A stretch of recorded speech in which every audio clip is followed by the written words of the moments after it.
Welcome to the 11th episode of the 8 Cube Circus. It's me, Smlz, as always, and here we have got a special guest who is a Marvel Snap Twitch streamer, Golden Gauntlet caster, and yellow enthusiast, HuskyPuppies35. How are you doing today? What the fuck, man? I'm going to ruin your ad revenue for saying I like the color yellow. Also, you got your own name wrong. It's Smlz. It's No. Smlz. I don't know. Only people who kind of I heard people podcast whose favorite on. color is yellow can't pronounce names. So Yeah, that means your favorite color is yellow because you can't. that means your pronounce it. favorite color is yellow. All right. Our second guest today is the recurring co-host Denish. Denish, how are we doing today? Yo, I feel like my brain's a little bit fried. I've only been playing half of my games of Marvel Snap. I might do half this podcast. I don't know.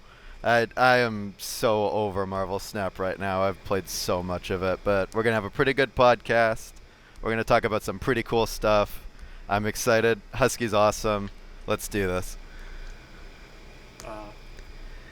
All right. So just one quick thing before we go. How did everybody's season go? We're recording this right after the Heralds of Galactus season ended. So did everyone have a good climb this season? How'd it go?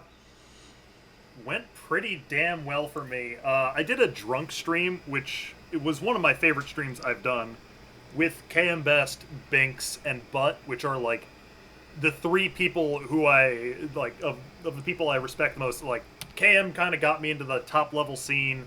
Binks is one of the people I first started watching, and Butt is like the player I respect the most. And I got to do a drinking stream with them. I loved it. And then my rank take down to like the 90s, and I couldn't fucking sleep. But I ended up at like rank 15 or so I'm very happy. Yeah, I finished around top 20. I peaked at like rank 6 late in the season, which was the best rank-wise I've done ever.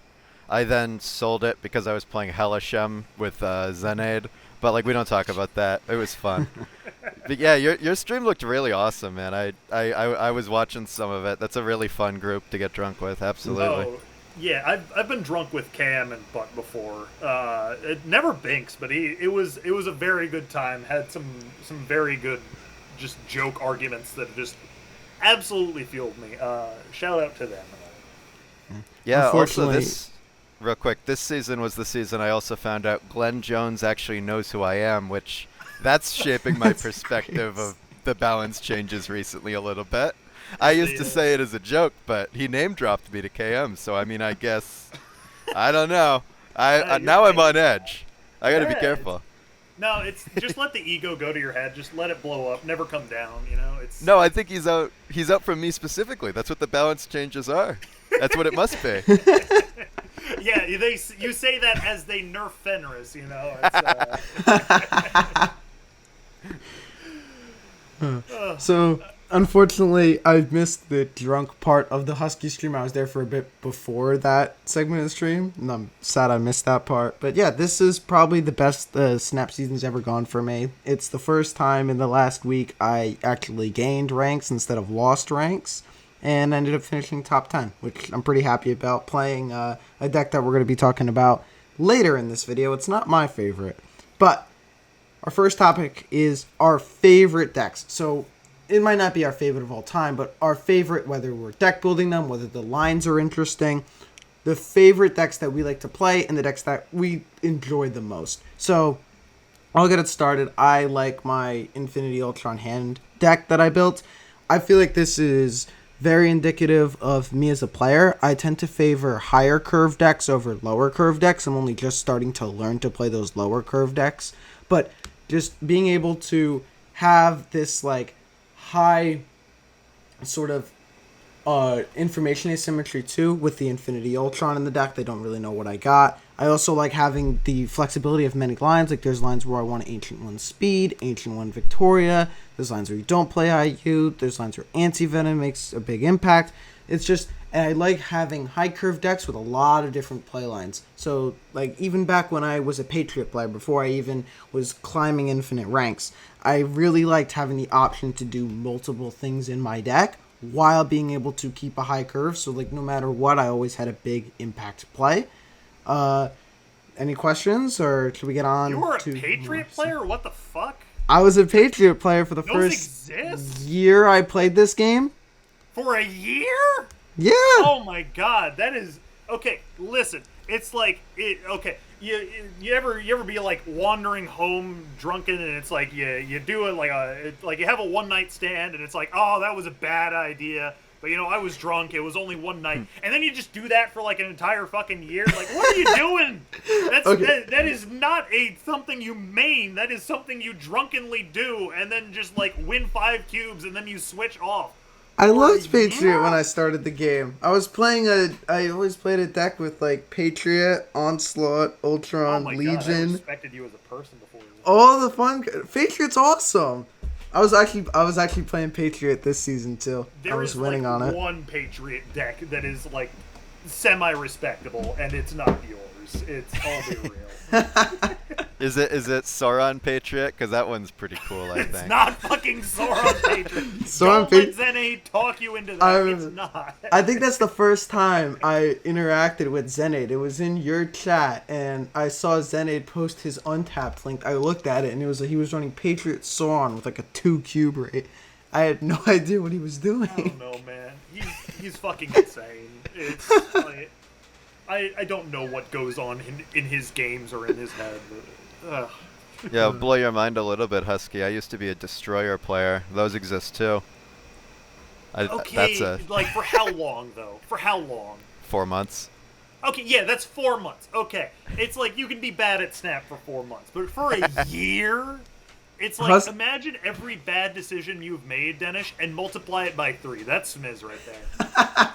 It's like 2023. I pretty much only played Patriot. 2024, I got good at the game, so I started playing like real decks like Leech, Darkhawk, and the like. But just stop talking. Like, just don't say any more words, okay? It's like Listen. You ever think you're at rock bottom, and then you just like you hear the and you look over and it's just Smlz with a jackhammer just going deeper? God damn. All right. Wow.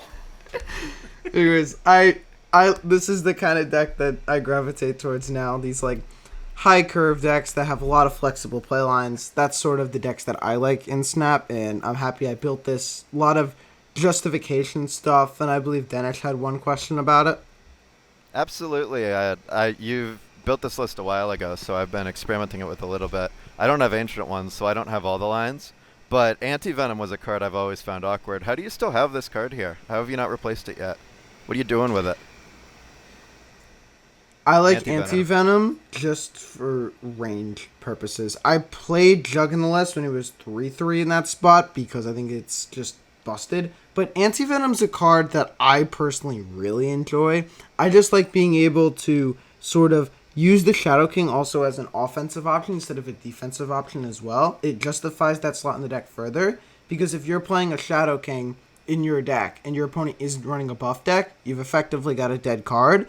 It utilizes Shadow King more in the deck while being able to also like thin hands and stuff too, so you can get like 2 stones and a draw from IU a lot of the time. I found that my hand was getting pretty clogged a lot with the deck, and Anti-Venom is sort of one of the best uncloggers, especially if you already naturally want to run Shadow King as a Victoria hand deck. But let's get on to the next deck, the so-called cringe deck. Oh, not that one. Wait, no, Move is equally as cringe, I think, so we can do this. It is not. I hate Move. Move is my least favorite deck to play against in this game. Fucking skill issue. All right, I see how it is. Like, okay, look at this deck. Look at the expert. I'm gonna, for the audio listeners, I'll run off the cards in the deck. We got Aranya, Vulture, Madam Web, Sparky, Dagger, Craven, Cloak, Human Torch, Blink, Hellion, Alliath, and Heimdall. Most of the time, you can blink any 2 you want into a 5 or a 6. It's beautiful, it's wacky, it's cool, and it's like, it's one of the decks I'm still feeling out all the play lines. You know how long it's been since I've had to, like, fully learn a deck? It's been a fucking while. It's like the last one I really struggled with was, like, Move Bounce. And then it's like this beautiful bastard comes in and it's like, all right, there's 80 different play lines here. I love it so much. Blink is such a cool card. This deck is sick. I like Blink, but I think I have too many scars from going up against Move Bounce one too many times. Move Bounce is the only deck I probably hate more than Mr. Negative.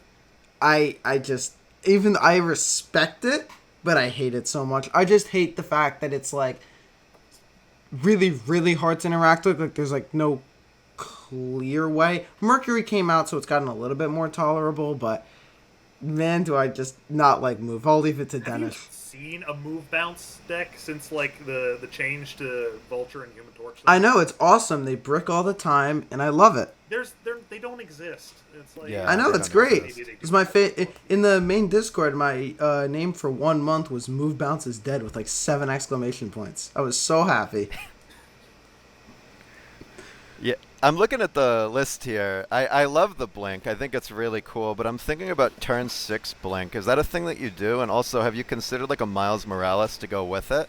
Ooh. Obviously, there's a little bit of anti-synergy there with blinking into Miles, but it Yeah. feels like you can play a 1/6 plus a Blink, and then you blink into an Eliath. That feels like a pretty good line. Have you thought of that at all? It is a good line. The thing is, if you just like, all right, if the last played card is a 2, you just blink into an Eliath anyways. Or if you don't have Human Torch, you just blink into Human Torch, because that's like one of your big power getters. It's just like, Miles Morales would be cool, but he'd brick your draws. And also, like, weirdly enough, I actually used to have Ghost Spider in this deck, and then I'm trying to cut it for Cloak, just because, like, you really don't play like 5+1 as often as you'd think, because Blink is trying to sort of get that Hellion out of the deck or something like that if you don't have Hellion, and it's kind of weird. But I don't think Miles Morales would help. If Miles worked the way I want it to, which is if you move a card, he reduces his cost in your deck, and Blink can dodge him, I might play him, but I'm pretty sure he doesn't. He doesn't. I really wish he did, though, as well. There's a lot of, like, really cool pixie stuff you could do with that as well. But, yeah, that makes sense, because it feels like the only line that it really opens is blinking your Hellion into a Heimdall, which is, like, the ultimate broken knees strategy.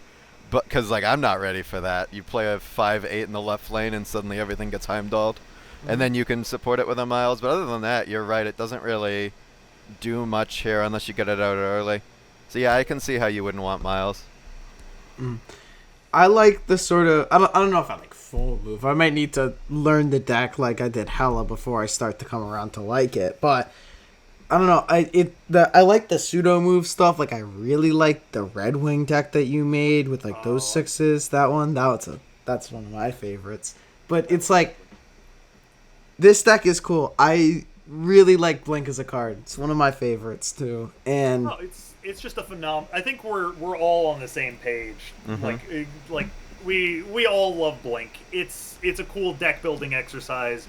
It's a little bit of RNG, but you play around it in cool ways. You set up for cool things, and you yoink the rug, and then they fall over. You take their cubes, and you laugh at them. It's a beautiful card.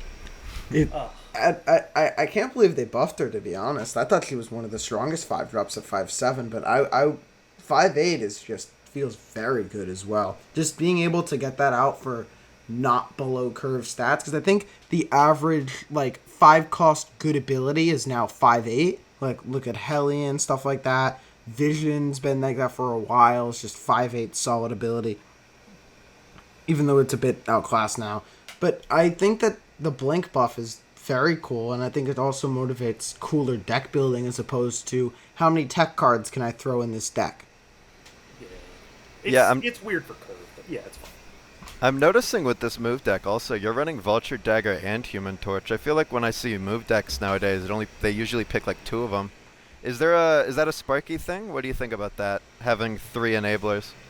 It's kind of weird. I'm sort of running around trying out different things.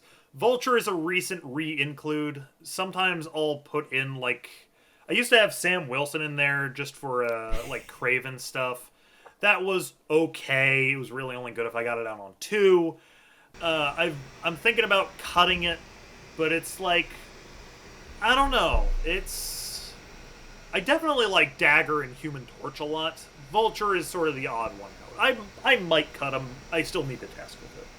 Can you go a little bit into the thought process of what the problems are with having 3-move enablers or Vulture or things like that, deck building wise? With this deck, you're most likely to get something to move your stuff around by like turn 4, either Madam Web, Cloak, or Aranya. Just like the only problem that I've had is if I'm only getting Madam Web and then it gets turned off, I kind of become a fish out of water, and then I'm only really moving my cards starting on turn 5 with Hellion, and that gets rough and weird. It's just sort of a question of, all right, how many enablers do I want versus how many payoffs do I want, and having it's sort of like, how do I want a brick? Do I want a brick with having the cards to move but no cards to move them, or the cards that move things but nothing that benefits from moving? It's a sort of weird thing that I can't really add Topaz to fix just with Craven helpfulness, just because that sort of ruins the curve. It's weird, but I'm still feeling it out.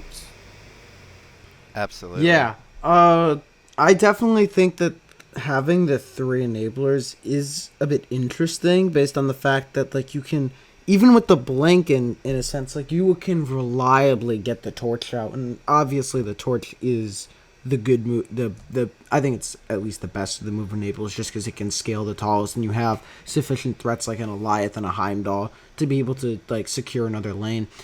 So for the Vulture, is that something that could potentially be like a Miles Morales spot? Are you leaning towards Not maybe Miles I need Morales. another? Are you leaning towards maybe another mover, like something like a Ghost Spider goes back in that slot? Are you looking for just Cosmo maybe? I think so. The problem is the idea of this deck is once I draw my Human Torch, anything that is 2 cost, I blink into a 5 or a 6. I love that consistency. By putting in Miles Morales or Cosmo, I lose that consistency that the deck really shines with. If I were to swap something in, it would probably be either... Vulture is the card on the cutting room floor at the moment. It would either be Sam Wilson back in, because even if you draw him on 2, great, he's really big with Craven. You could do some shenanigans with repositioning the shield. Or maybe, and if you draw him by 4, you could just play him as the second 2 on 4 and just blink him into a big card, which is, that's pretty good. It's either that or Ghost Spider. It could be some other tech card, but I don't think it's going to be anything that's 3 cost or more. It's got to be a 2 or a 1. You don't want to run an Infinite for the blink? I'm tempted, man. I'm tempted. It's like, imagine blinking your 2 into a guaranteed Infinite. It's like, you ever Shadow King a lane and then just Infinite out of it? Just just extra pain for them. Absolutely. I'm tempted. It's just having a Infinite that has to stay in deck is not a very good thing. Yeah, they just printed a card for that. This Galactus First Steps, right? On a move deck? It's kind of crazy. If it's in deck, it comes out of deck, and if it's in hand, it scales. Right? You get value both times. Yeah, but it's only like a 12. And also, the problem is, all right, what am I cutting for it? Eliath? Eliath is too nice. It's like, I love going into the negative matchup, making one Human Torch just massive and then just killing the other lane. But I would love to put him in, but it's not worth it. I tried to make this a Red Wing deck originally, but just not in the cards. Yeah, On Sparky the Red topic, Wing. the topic of Red Wing, do you think there is any hope for Sparky Red Wing, or do you Sparky like Red Wing move hybrid deck like have like Torch and then your second mover is Red Wing and you're trying to pull down a 6 while getting Torch big, or is that just not going to work? All right, so if you are putting Sparky in a deck, Sparky it doesn't move a card by itself, it moves a card back.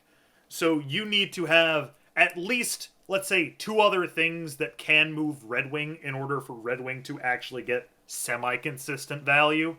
And Sparky doesn't count for one of those, which is a little bit of a problem. The way they would have to work together is by having a deck that also has move stuff, like a Zorn deck with Human Torch, Sparky, and Redwing, and both of those can benefit off the Zorn. There is something to be said there. I'm probably going to experiment with that. I think there's hope for it.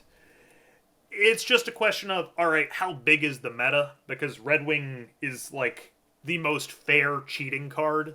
And if there is too much negative or other cheating, Redwing kind of hurts. Yeah, that makes a lot of sense. I've found the point ceiling on the meta to be getting a little bit high recently. So Red Wing might not even be able to compete, even if you're doing like a Hercules Sparky Torch. Like I can't. I can see how that could happen. But I wish. yeah, I've been experimenting a little bit on my low CL account with Heimdall move, and I found Craven was actually. I've always thought Craven was a pretty crappy card, but he's a lot He bigger gets than I thought he big. was. Oh, Uh, yeah. what point range are you finding him with this deck? Like 9 or? Depends on if I Heimdall last turn. It's a question of when do I get him out? I've gotten him as large as like 14. Sometimes he plays for like a 7. He's consistently pretty large, and it's really dependent on your late game. Heimdall, Hellion, you go big with the Craven. If you don't do that, you're kind of smaller with it. It's definitely hurting now that I took Sam Wilson out of the deck, but maybe I'll put him back in. All right, so we just talked about move for a while. It's time to talk about that deck that is so-called increasing the point ceiling. Oh, gosh. It's Agatha Hela. So I think this is ridiculously needing of a nerf. I hit top 10 with this. This is just, it's so consistent. Denish, you're the mastermind behind it. Take it away. Yep, this is the list I climbed 1,300 snap points with in 3 days. It's completely ridiculous how consistent it is.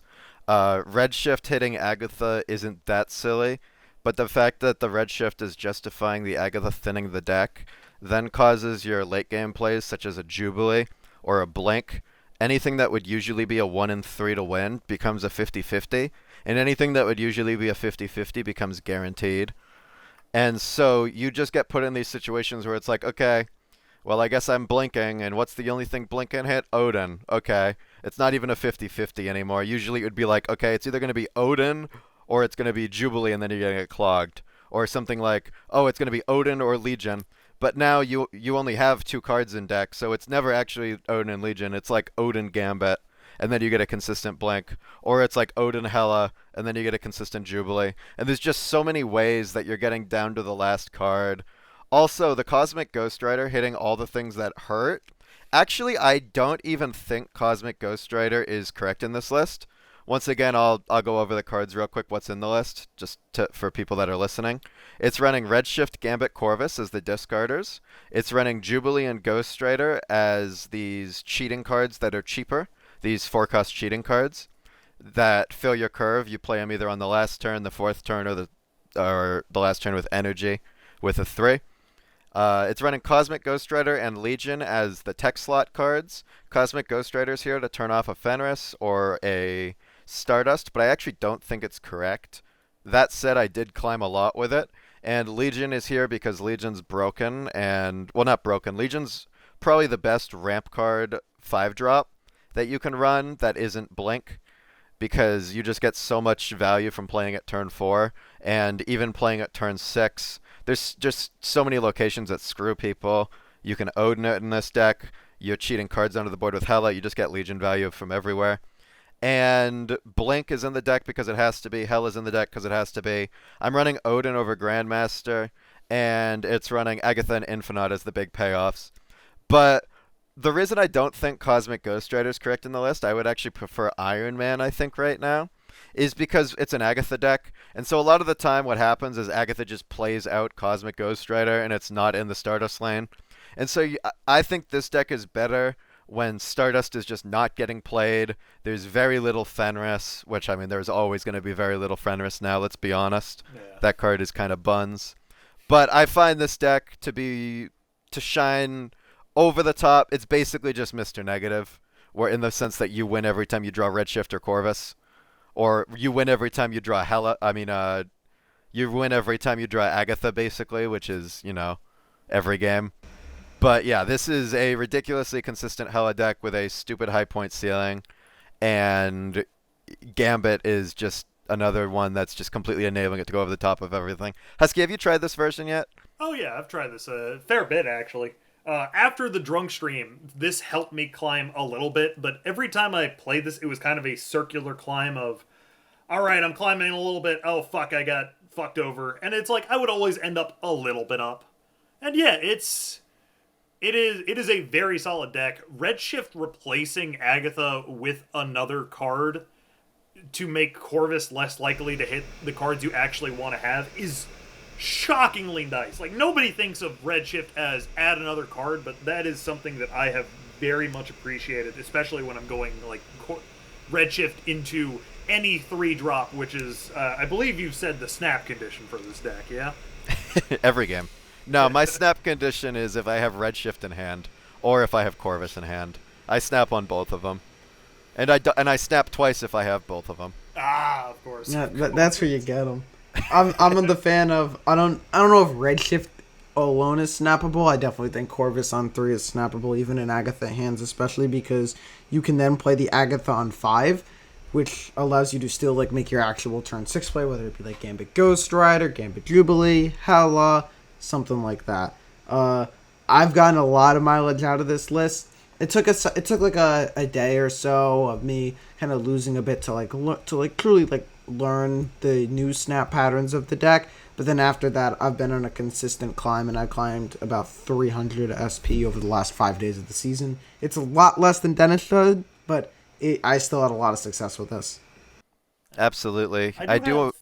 Real quick, I do want to touch on one thing that Husky said. He mentioned that it's a circular climb. I do think that is a problem a lot of people have with the deck, where it's, okay, I'm going up, it's winning, I'm high rolling, and now I start mid rolling or losing, and it just feels like you're not going up as fast, or it feels like you're going down almost. I think with the deck, you kind of just have to shake it off a little. You will get the cubes back because you are way more favored in pretty much every game that doesn't have a Stardust or a Fenris. Easiest way that I've found to do that is literally just before the game starts, look at your hand. If you don't have Redshift or Corvus, tell yourself this is a cope game. If you stay on a snap, you're coping no matter what.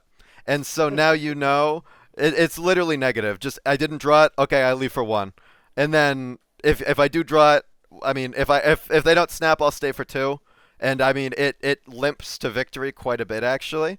But there's really no reason to take those risks. The high rolls are just so oppressive that you really don't need to be. You can just take. Let's say you draw bad for 6 games in a row. Okay, you lose 6 cubes, and then you 8 cube a guy immediately after because you're playing Redshift Agatha. It's like nobody's ready for it either. It feels like it's so underestimated.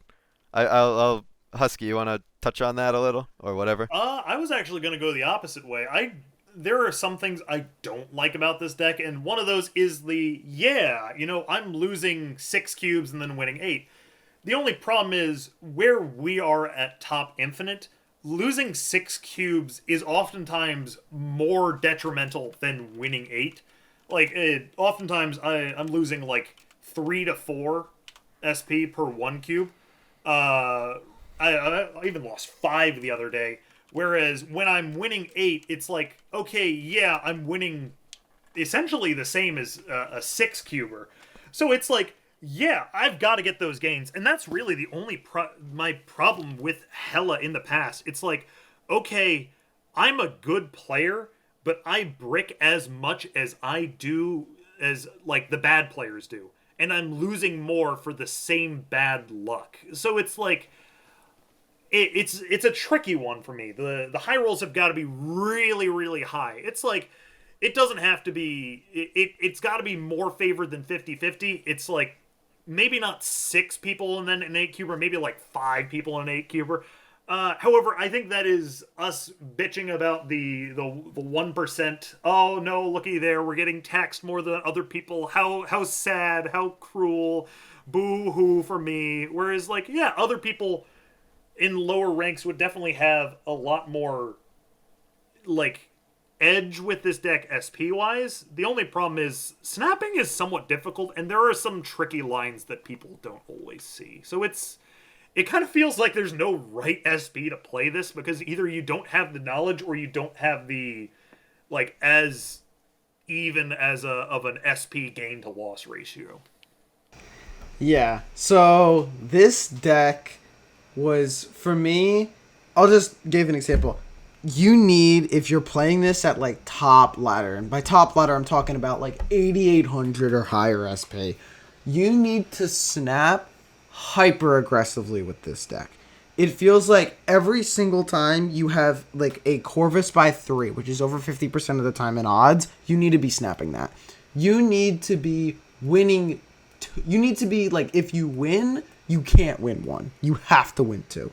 And it's just sort of stuff like that. Like when I play Hela, I snap very, very aggressively. And I also make it pretty vocal that I am playing Hela, because if I see somebody that I know, I can always bluff snap them out of the game, which is also very fun. But it's like, when you play this deck, if you want to climb on it, especially at those top ranks, you can't climb passively with it. When I originally started playing Hela, I always lost cubes on the deck. I always lost SP on the deck, even if I went positive cubes-wise, because I wasn't snapping aggressively. I was like, oh, this could go wrong, this could go wrong. What you need to say when you're playing Hela, especially at top ranks, is you need to say, I have this roll that will probably get me like a 20 in every lane. It's not the highest roll, but I think it's higher than what my opponent can do. I'm snapping. Just snap, snap, snap. You gotta snap super aggressively. There was one point where over 4 games, I had plus 25 cubes. I won 3 8s in 10 minutes. I think that says how you should play the deck. If you're rolling good, you should at least tax your opponent too. If you had Corvus in hand, if you have Redshift in hand, your opponent should be paying at minimum 2 cubes at turn 3 at the latest. If you have Corvus in hand and the stakes turn 4 are 1 cube, you better have like the worst Corvus hits in your hand. Like, you really gotta snap hyper aggressively with this deck. You can't snap after you see the plan. You have to like trust that your setup is good enough. You snap on the setup, you don't snap on it unfolding. Yeah, another reason that that's important is because this deck weaponizes the information asymmetry so violently. It's like, I really don't... You have no idea where my Infinite is. Am I going to blink it out of my Jubilee? Am I going to Odin my Jubilee? Am I going to revive it with a like Redshift Ghost Rider on the last turn?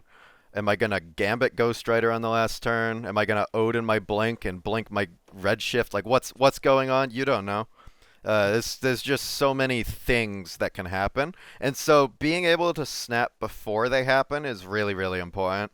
You don't necessarily have to snap as aggressively as I do. I do it for a stat called cubes per minute, which is my recent most favorite stat. That's how you climb fast, but that's another topic.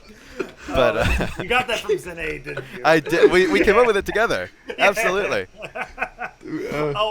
I mean, that's. I feel like that's more of a real thing in like like Hearthstone, where every game is worth 1, and you just play the hyper aggro decks, and it's a 55% win rate is better than a 60% on like a control deck.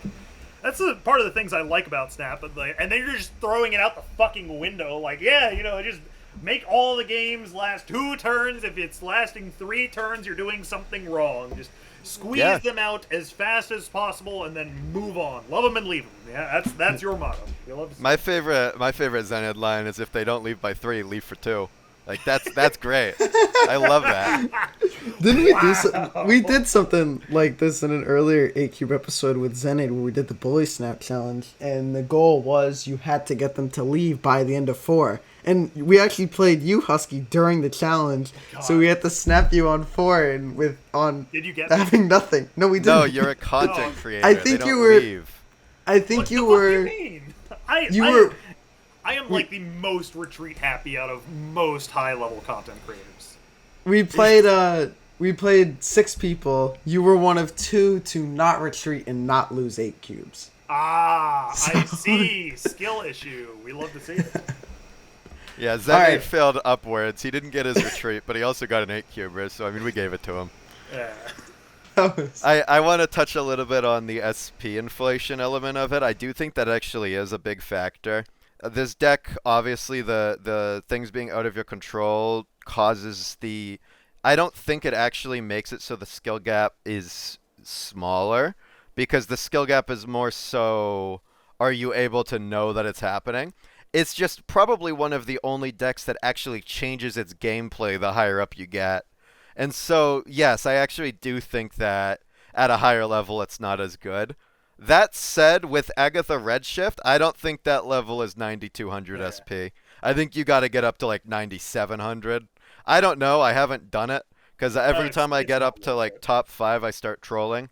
But it's definitely a factor, but I don't think it's a factor yet, especially if you're playing it really, really well. Yeah, I've always had that problem with like Hela at very, very high levels. I got to like rank 2 with it way back in the day, and it's like, okay, yeah, at this point it's just my bricks cost me so much more, and it's so much better to run a consistent deck that you can skill diff for more as a high level player than a deck that bricks as hard as low level ones. However, this deck is just, you're so favored that doesn't matter, just take the bricks and just win anyways. Absolutely. All right, so we've talked about our favorite decks. Now, let's talk about a little bit of our processes to get there. So, the best deck building tips that you have, Denish, do you want to start with sort of how do you deck build? What do you use when you deck build? Do you have any tips about ramp deck building, about, say, card justification, card combos, any of that, anything that you think about when you deck build that you think would be helpful for other people to know? Absolutely. My deck building process is fucked up. It takes me probably 3 to 4 months to actually build out an entire deck because I just need to try everything. I go with a brute force method, but retroactively I can give tips about what's worked in the past. I've found with ramps specifically, it's a lot more logic-based deck building than it is math-based or like counting-based. I've talked to like Heart of the Cards and those people who build those kinds of decks with the Surfer stat decks, and he'll tell me, he'll do his Surfer math and he'll say, well, this card is a 3/4, but then it justifies it as a scalar and it's a 3/8 now, and then that math falls apart once you get to like blank. It's not a real thing. And so it's almost vibes-based the way that I deck build, but what I've found as almost like I guess what you'd call it is creative, like, I don't know what you'd call it. Just how you get your a gambler. It's like how you get your ideas. Hyper gambler. I am a hyper gambler, but that's a like, personality thing. I'm a mixologist. No, you're not. You're the guy at the other end of the bar trying to get me drunk. That is what you are. You are the guy. You are the gambler. You are a gambler. Do not sugarcoat it. That's what you are. Stand proud. Absolutely. But there's also ways to weaponize the gambling elements of the deck in a way that is actually beneficial rather than just blatant gambling. An example of that would be like people used to run Dracula in Hela, whereas that is really good, but also you're the one whose hand is like pushed because end of the game it can just be a 50-50 where you're not in control. Whereas what I've done is I've turned it into, okay, Gambit, now you're the one who's gambling. Or Corvus, now you're the one who's gambling. Whereas it's like you're forcing your opponent to take these risks that are unfavorable, more so than yourself.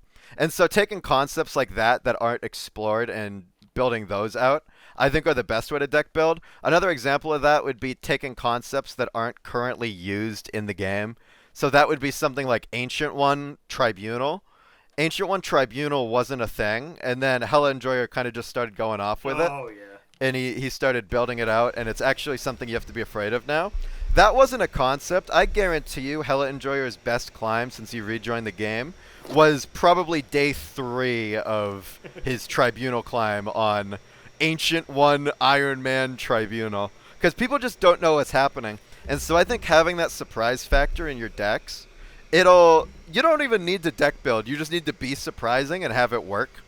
That's what I've found the most success with, is finding things that people aren't abusing yet, and then abusing them before everyone else does. I'll let you guys touch more on those specific deck building tips, and I have a couple questions for Husky specifically about deck building that I can prompt you with.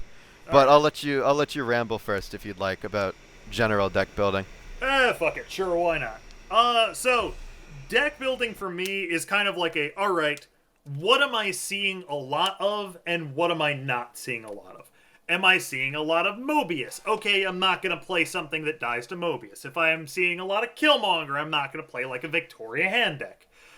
With that, I think it's also very important to be...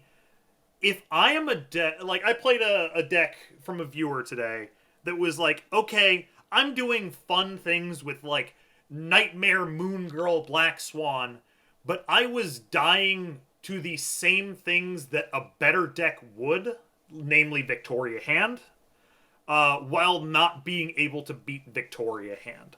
If you are building a new deck, you want to make sure that you are not dying to the same tech cards as something else that's big. If there's a lot of Mobius, like, negative in the meta, you don't want to be a deck that also dies to Mobius and dies to negative, because then you're getting farmed by the people who are playing the meta thing and the people who are playing to beat the meta thing, and then you're just there getting beat up by both sides. You can really try to see, like, okay, this is a deck that doesn't die except for this card, and there's not much this card, and then you can run that. Like, if there isn't a lot of Mobius, yeah, run a negative deck. And that's really alright, what am I seeing a lot of? What is KM Best posting? What am I seeing in my pocket meta? And going with that a lot, understanding when's the right time to play certain cards is really, really, really big for deck building. Other than that, I like to do very consistent things. I like to have just enough 2-drops and one at this point. Enough agency to do the thing that I want to do most of the time. That's really my deck building philosophy. It's weird. It's a lot of vibes based. Like, okay, one of the things I oftentimes ask myself is like, okay, would it be better if I had different card here in this scenario? And it's like, okay, that's another point for Shadow King over Killmonger. And then you just tally it up over long enough time and you just say, I guess Shadow King is better than Killmonger in this exact spot. And then you make that swap. And just constantly doing that process, you'll find something good eventually. Yeah, so I want to touch on something a little bit different as compared to sort of the rest of you. You can see on the screen, I want to talk about packages, justification, and sort of different routes you can take with your deck building. The first thing is packages. I think the best example of this right now is Hood Misery. Packages, in a sense, are either 2 or 3 cards that you can put into a lot of different decks as long as you can justify the cards in one other way. So, for example, Hood Misery, you can justify it in like a Merlin Werewolf by Night deck where you have a second way to get rid of the hood, and you can justify it in a Victoria hand deck where Misery also triggers stuff like a Mirage and a Frigga. Being able to just insert this 2 or 3 card package into decks is something very powerful you can do if 2 cards have a particularly strong synergy. No card uses Misery better than the Hood, and the Hood's best way to get it off the board is with Misery. That's a telltale sign of a very strong combo, especially since both of these are very strong cards, and it's a good way that you can like put it in your deck as long as you have a sort of secondary justification for it.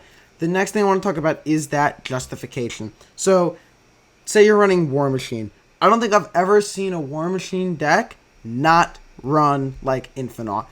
when you're running the War Machine in your deck, you all of a sudden justify yourself to be, okay, I can play a free 620 on the last turn of the game with, like, no other questions asked. Like, I get to play this 620. It does to no tech card except, like, Shang and I guess Negasonic, if you want to count that as a tech card. Or, you know, but Mercury Cannonball or the tech Mercury card, Cannonball, like, all that stuff. Or Denish's Gambit specifically because he sold his fucking soul for some ungodly level with that thing. I don't know what otherworldly entity he's made contact with, but it's something. I will find it out. Stay tuned.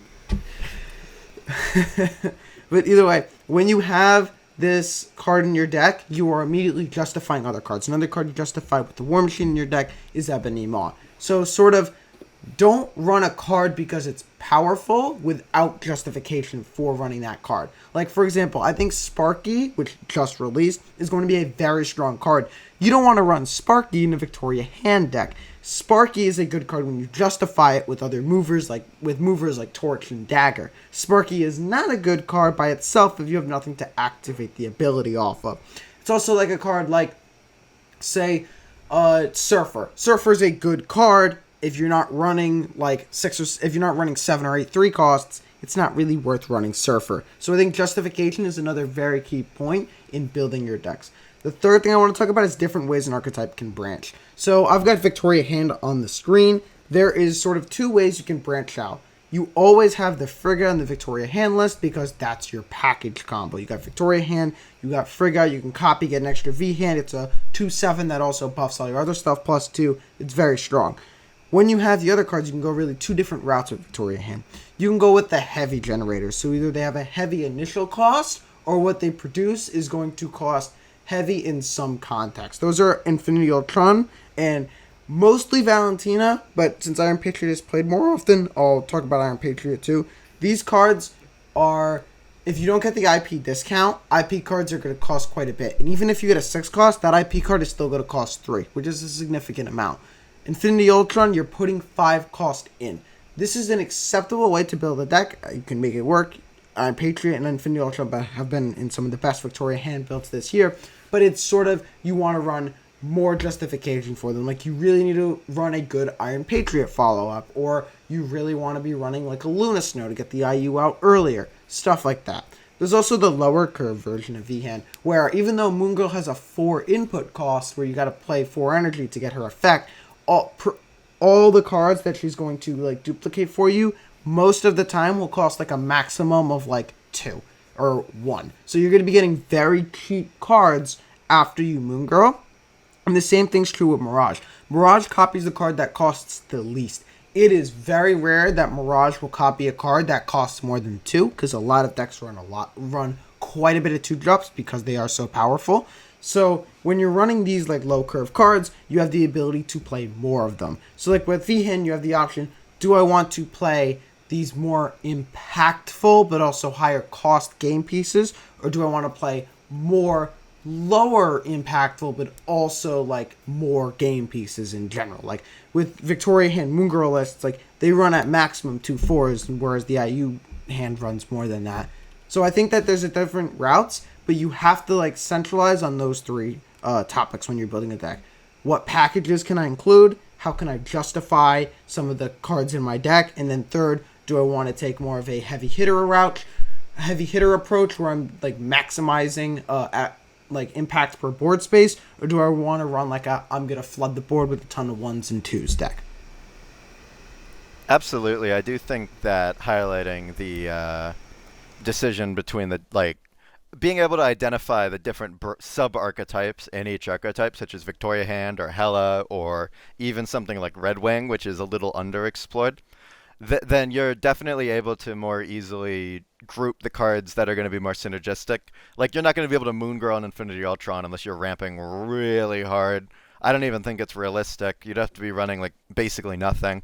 So yeah, there's definitely set synergies like that you need to be able to explore.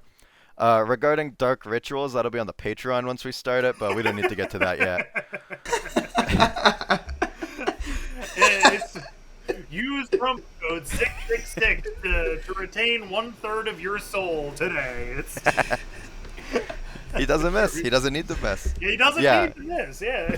But Absolutely. you don't have to lose, and you win more. It's like, how long do you think before they start charging? It's like they've already added the super premium pass. It's like the ultra premium pass. It's 5% of your soul for it's a new Series 6 card. You think that's on the horizon? There is a thing in Deadpool's Diner. They're bringing it back this season. There's a data Where mine they location. spy your soul? No, where it's called it's it's where they add a Series 6 card to your hand. Fucking seal of Orichalcos. It's like, all right, whoever loses this game loses their soul in Deadpool's Diner. It's like, I'll be streaming that. I think that's good content. That's Mephisto's Diner. I can't play that game mode. What the hell? What? How am I supposed to get into that game mode? I know. Whatever. It's. Oh no. You can take out a loan. It's like I'm sure that's why you guys need to go to Patreon and give Denish some of your soul so he can gamble with it. Yeah. It's like he's not going to give you any return on investment. He's just going to like have fun with it. But you can watch that fun and have a good time, and maybe he'll make a new Hela deck because that's what everybody wants. That's what everyone wants. Exactly. We don't have a Patreon. Right? We don't have a Patreon, but we might have to make one if there's that much interest in sacrifice and rituals. But that might not be a topic for a podcast on YouTube. I don't know. That seems like I might get on a watch list or something.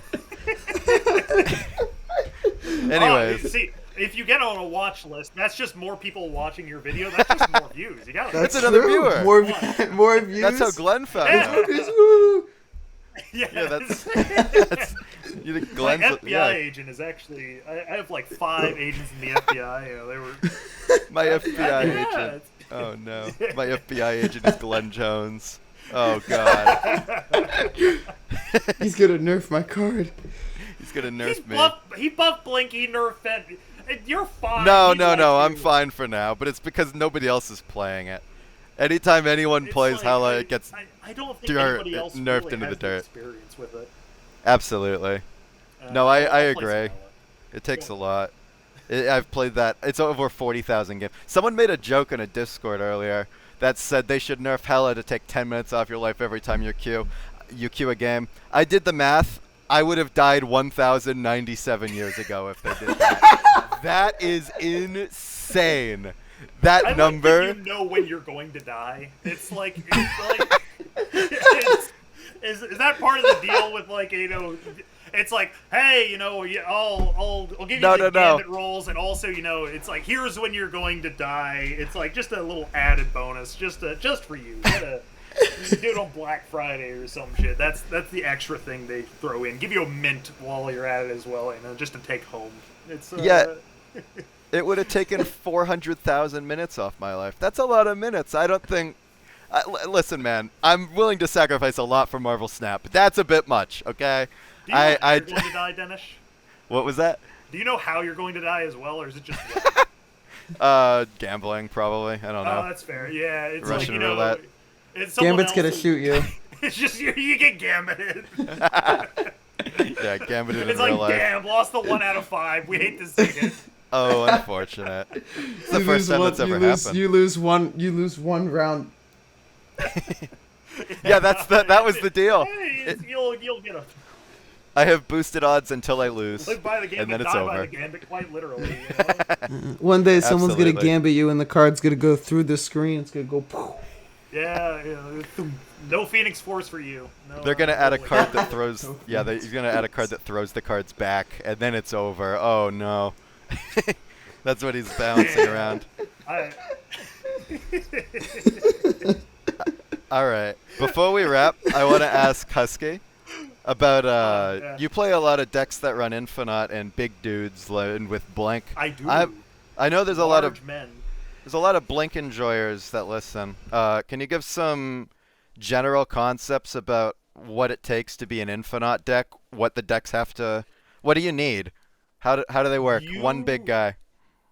Infinite on 6 as the only thing you're doing on 6 most oftentimes loses. You need to make sure you have a way to either protect Infinite, move Infinite, or do some other bullshit. It's like, yeah, you can Infinite on 5. Infinite on 5 is a good play. But, like, you need either an Alioth to back that up, or like a ghost spider to move it around, because a 20 power thing is nice, but a 20 power thing that moves to another lane and contests in a way that they didn't expect is even nicer. It's just, you need also, if you're a blink deck, you should probably have a secondary way to cheat out the Infinite, be it Red Wing or War Machine or just something other than that. Maybe like a Dracula even. Just something to make your big guy not just a big guy that dies to them doing something else or like shanging you. All right, and I'll give you a little bit of a layup as well. I've been thinking a lot about Nightmare. Why do you think Nightmare isn't really working? It's like okay, that is a good question. The problem is with the Nightmare deck, you are building your deck to be a Nightmare deck, and then sometimes you don't hit Nightmare. And even when you do hit Nightmare, you are playing a 3-1, sorry, they buffed it, to roll the dice. With, like, even Hulkling, you know how the die rolled before you play the card, before you spent that energy. Alright, yeah, sometimes you get a Hulkling Infinite, and you just don't play it. It's a dead card in hand, but that's better than a card that, basically you see your low rolls before you have to pay for it. With Nightmare, you have to pay 3 energy to maybe high roll, rather than having to pay no energy and then low roll. It's just, you're paying to lose oftentimes, and it's like, don't get me wrong, the clips of like Infinite Galactus are fucking hilarious, but for every Infinite Galactus you get like an Infinite Giganto or an Infinite Agatha, and then you're just like, damn, my life sucks. I played a 3-1 for this. Why did I do that? I regret my life. And it's cute. It's fun. It leads to some bullshit. Don't get me wrong. It's very nice in open deckless formats, but it's just like, you are paying more energy than you want to for the bullshit that you want to do. There's better bullshit out there, trust me. Absolutely. I do think that is the main reason. It's that you're not getting the value out of the you're paying too much to roll dice. I think it's the same issue Circe has, and this loops back on a balance change that I want. What do you think about Circe? Okay, so Circe's value comes, like, okay, if I am playing a Circe as a good player, where I normally win, Circe has the opportunity to low roll and make me lose. It's like Circe can't save me the game if I was already going to win the game anyways. If that makes sense. Like, oh yeah, I'm rolling into a 6. And if I was going to lose that game, I can high roll that 6 into an Infinite, but if I can low roll it into a Destroyer. So it's really a question of, alright, are you going to win or lose more often? Because if you lose more often, Circe can win you more games that, you shouldn't have won. But if you win more often, Circe is going to lose more games that you should have won. And it's like, okay, I'm a good player. I'm going to win more games than I lose, and then Circe doesn't scale with my skill. Yeah, that makes sense. It still applies a little bit to what I'm going to bring up. I think Kang, as a card, is the only thing that can save these archetypes like Nightmare and all that.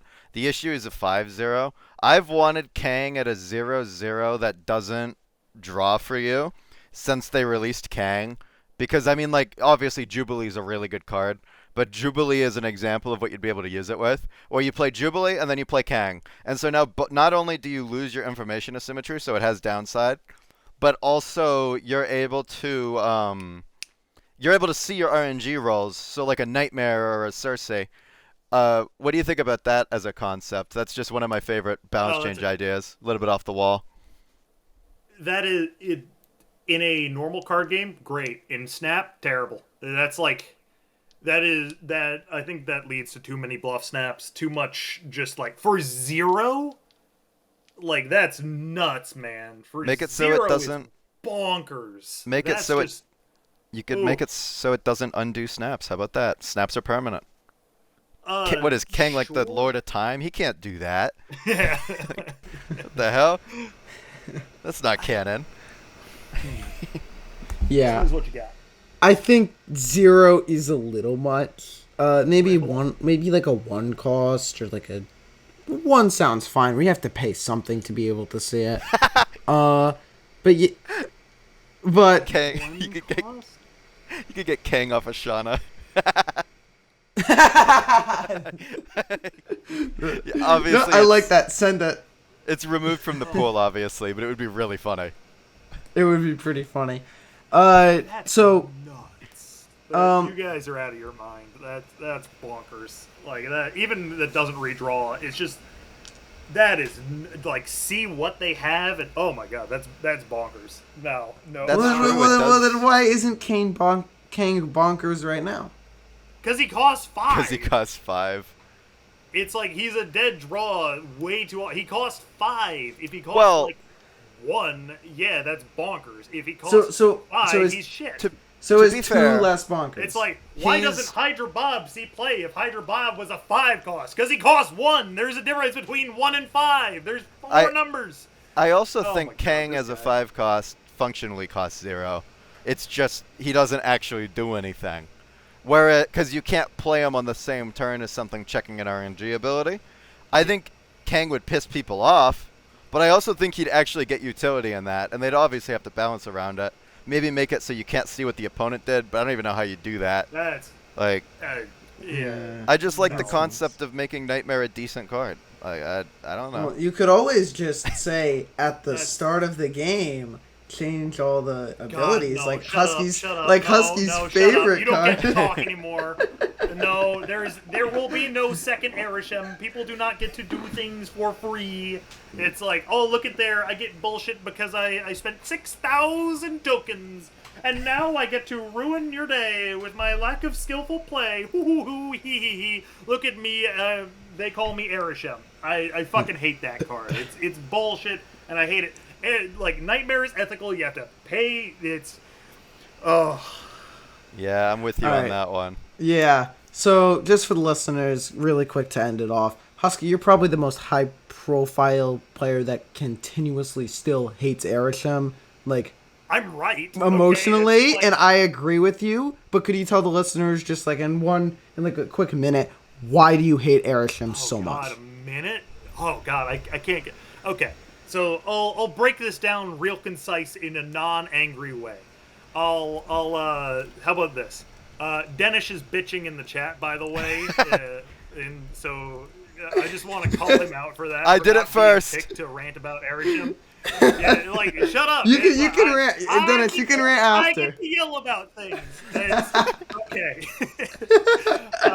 So Arishem is bullshit because there are things that you cannot play with. No matter how good you are at this game, there are things you cannot play around, you cannot predict. And they're not always going to happen, but the losses feel extra bad when they do happen to information you cannot play around. If you are going to run a absolutely psychopathic decision in your deck building, I've been got for 8 by a surfer deck that ran Shang-Chi Grandmaster. Okay, that sucks. However, they had to run the 2 deck slots to make that happen. They had to decide to do that. And the next time I play against them, I can be prepared for that. With Arishem, I can't be prepared no matter how good I get, no matter how much effort I put in. I can play around more things, but it just makes the times when I lose to... I've lost to I was like, oh, I've already seen their Shadow King. They can't have another one. I'm all good. They did like a Carnage on their Shadow King plus Phoenix Force it back, and I'm like, what the fuck do I do? I just cried. It was on like a fucking triple Wakanda game, so they couldn't even Shang me. That was like the only thing that beat me. And it's, oh yeah, I beat Arishem most of the time. It just, like, I just don't like playing against it. It's just not good. That's a great thing about Snap. It's like, oh, I could have played in that other lane to win. There's no feeling of that. There is all the information asymmetry. I don't know what you generated. if you generated something bad, you leave for 1, and if you generated something bonkers, I lose 8, because how am I going to play around Double Mockingbird Quake? I know they can't get Double Mockingbird now because of the arishem change, but like, even Roram won with that, like, with the random Quake into, was it Bar with No Name? Yeah. And it's just like a, damn, should have played around it, you know? Yeah, that card pisses me off. I don't need to ramble about it. I think I've done that in a previous episode, and I know I'll do it in the future. All right. That about wraps it up for us here. You can find Denish at twitch.tv/DenishHela. He streams sometimes when he feels like it. You can find Husky streaming regularly at twitch.tv/HuskyPuppies35. And he was on the official Snap stream once. Maybe he'll be on it again. You can find me at twitch.tv/SMLZTTV sparingly and at youtube.com/@SnapAcademyYT. Gonna try to roll out some more content now that my schedule has freed up a little bit. Thank you all for listening. Have a great day, and we will see you around. So, goodbye, everybody. Bye. Adios.